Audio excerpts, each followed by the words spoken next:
this book is what it is because of the amazing people that granted me interviews for this project.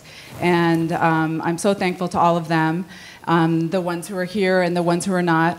When I first set out to do the book, I thought I might do 20 interviews. And then what really happened is that everybody I talked to, you know, Gloria Steinem would say, speak to these people, and Donna Brazil would say, speak to these people, and it just kept going. And so I wound up with nearly 60 interviews, which is why actually there's an ebook version of this project that has an additional 19 interviews. So I encourage everybody to check out the ebook too. And when I think about it, it kind of makes sense because this question, you know, what will it take to make a woman president? Why have we never had a woman president? It really does touch on so many important, timely issues that affect our culture and the world right now. One of the most important hopes that I have for this book is that it's not just about having women and go into politics, or even having a woman as president, as important as milestones that would be. To me, it's just having women and girls see themselves as leaders in whatever way that they are meant to do. And lastly, a lot of people reminded me of sort of the importance that we all have as citizens to vote and to support the candidates that we believe in, to speak out for or against issues that we, you know, feel passionately about. We all can play a part in being an agent of change. I think it's impossible to separate those two words of leadership and power, and yet, as Elizabeth and other people know in the room, every time you try and talk about power in a room primarily with women and men who love them, you find it's a very difficult subject. We have a very complex relationship with power as women, and I like to suggest that's one of the reasons that we're still asking this question. Why is there no woman president? A lot of the conversation has changed. We're sitting here tonight, I think many of us thinking that the conversation has moved enormously. But what we forget is if we look at history, both our history as women and the history of the presidency, is we have, you know, it took us so long, it took us 80 years to get the right to vote, right? I mean, we're not a fast-moving crowd. And, you know, and it has taken a long time for the country to start to trust women in executive leadership. But if you look at the legacy of the president, comes from governors. I mean, most of the presidents have been governors. They're people we have seen over and over again govern. I mean, a few people have come from different places, but we don't have enough normalcy of seeing women in these roles. And we have moved backwards, actually, in terms of governors. When we first started the White House Project, there were more women governors than there are now. There are 5, and that's pathetic. So you don't have a pipeline. We don't have, I mean, I've been thinking lately, the White House Project trained actually 14,000 women to lead. And Tiffany Dufu from the White House Project is here tonight. So she knows the history of how we work to get a diversity of women trained to lead. But there's not this sense that this is a way that, you know, we haven't been training actually numbers of people. And so we don't we celebrate, what makes me angry, Pat, is we want a woman president, and then we celebrate when we make a 3% gain in Congress. I mean, stop it. I mean, it is ridiculous. When we started the White House Project, we were 47th in the world. We are now 92nd in the world in women's political representation. Wow. I think it's a little more complicated than looking at leadership as something that's unattractive. I think it goes back to the way that women are still socialized differently than men at a very young age. We're still praised for being pleasing and non-confrontational in a way that men are not. And as we get older, we're also socialized into this kind of perfectionist standard, whether it's unattainable beauty standards or academic standards. I think women just look at leadership as requiring a kind of perfectionism that men really don't. And that's the thing I see more than anything else, more than looking at women leaders and thinking, that's unattractive, that's not something I want to do. I think women, especially my age, look at it and think that's not something I'm good enough to do, that I have to be so much smarter than I already am. I have to be so much more accomplished, where I think guys my age tend to cut themselves a little more slack and think that they can take on leadership abilities with the same qualifications. There have been endless studies on that, actually, that you walk into a room and women, the most qualified women in the room, will still not raise their hand when they ask, could you be CEO of the company? But every man in the room goes, absolutely, yeah. Call on me. I think that's the catch-22 for a lot of women in power and leadership. It's that, yeah, of course I want power. Power really is just energy. It's just expressing your full creative self. Like the sun is powerful. We all want to shine like that. But, you know, as Gloria has often said, it's not necessarily that women will do power any differently. It's just that we're not corrupted by power yet.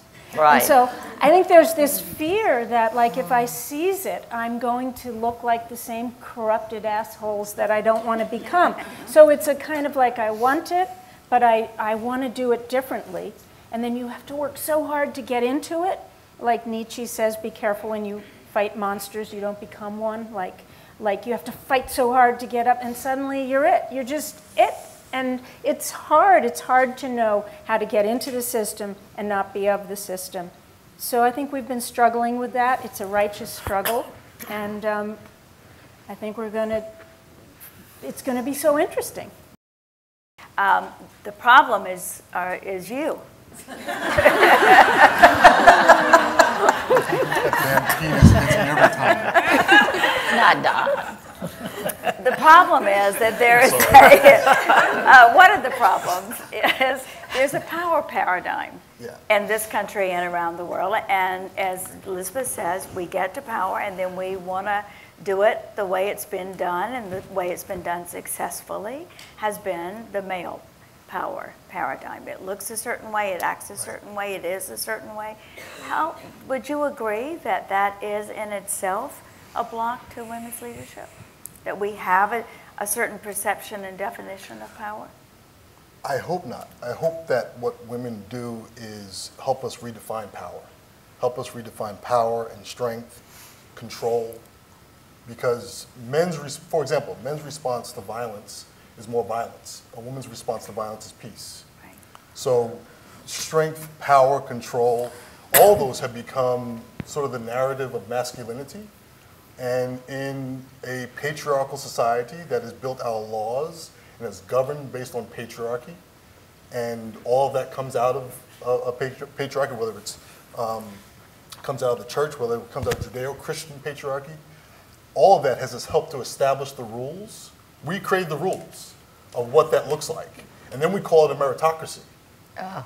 And so in a capitalistic society that's based on this whole notion of meritocracy, I see you shaking your head, but that's, so then it makes it impossible for you to do that without us being able to shoot you down at every step because you don't meet the male standard of what that looks like. Right. But I was going to relate to the fact that, you know, when I was starting in comedy, I often tell this story that the men would get up there and bomb. Yeah, they bomb. They'd talk for 15 minutes and not one laugh. They'd get off and say, how'd you do?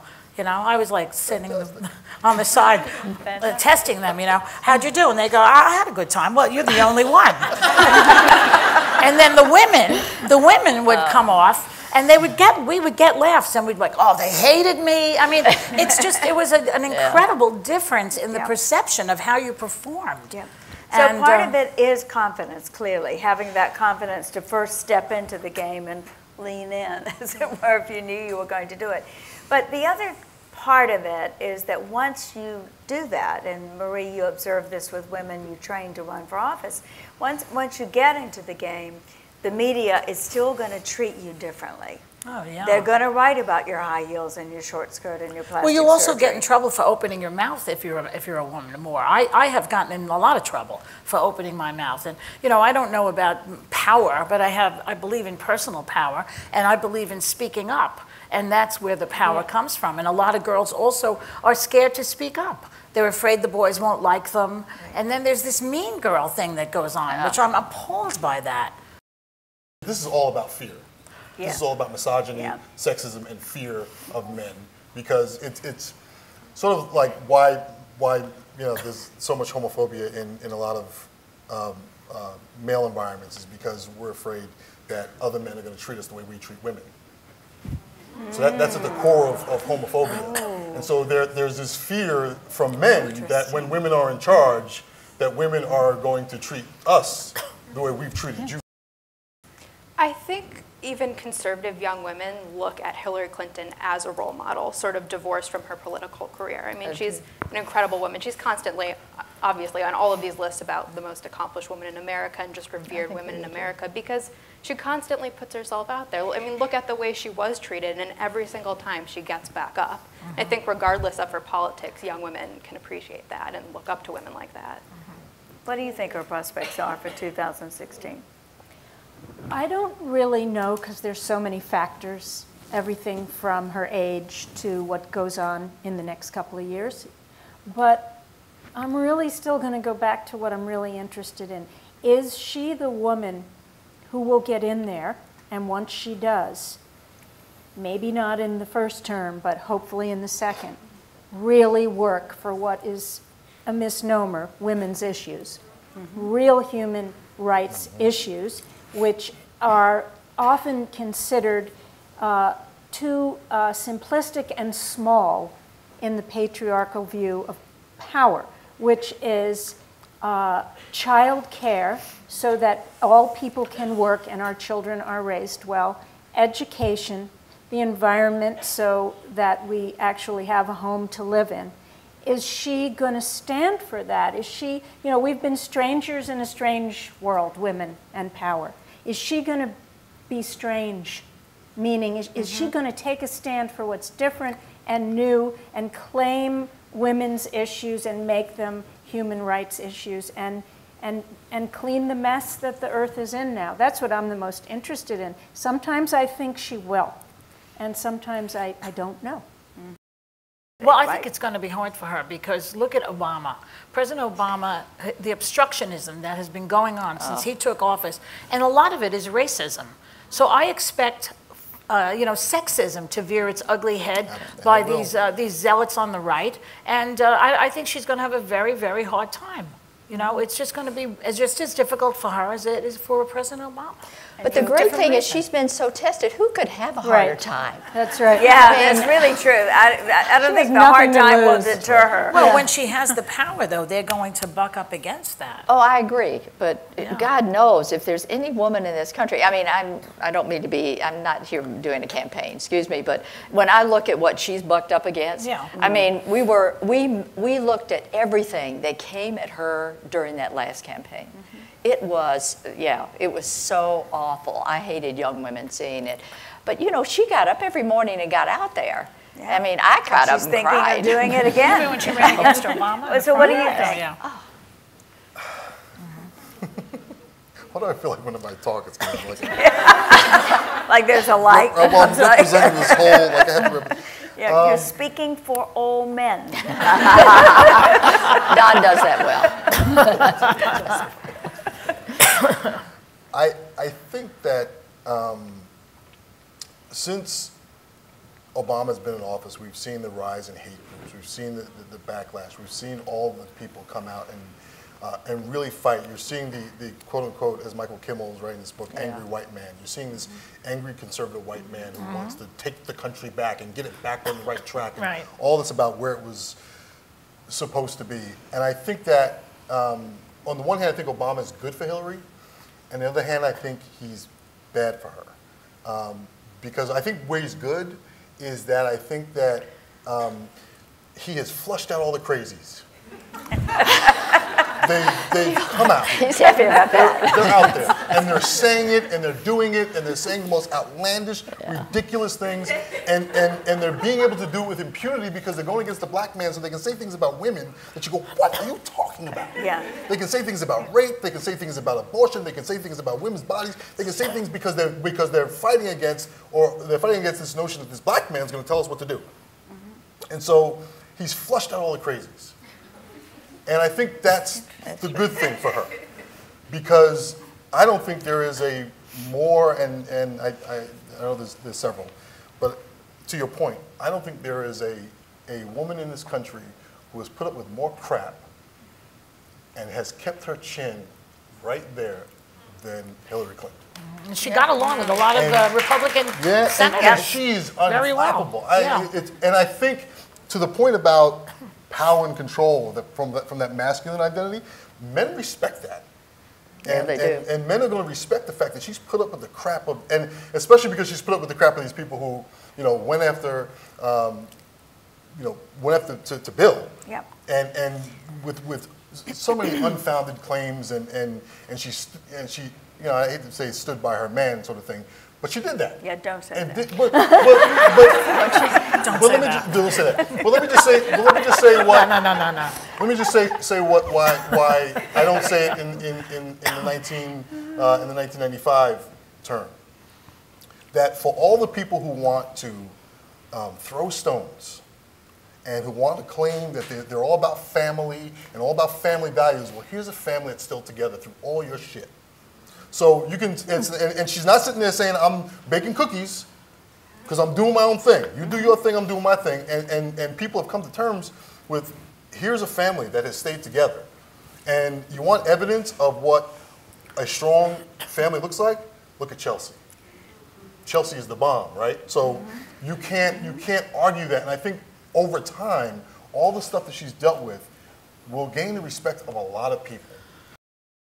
The problem is not just why don't we have women running, why hasn't a woman run? It's just so much more complex than that. Right. It's about the way we're raising women, it's about the way we portray women in the media. Right. It's about everything that comes together to create my generation of women, a generation of women coming up. So I think it's just approaching the issue of leadership in women, not as a matter of getting women to run, but rethinking how we raise women in this country.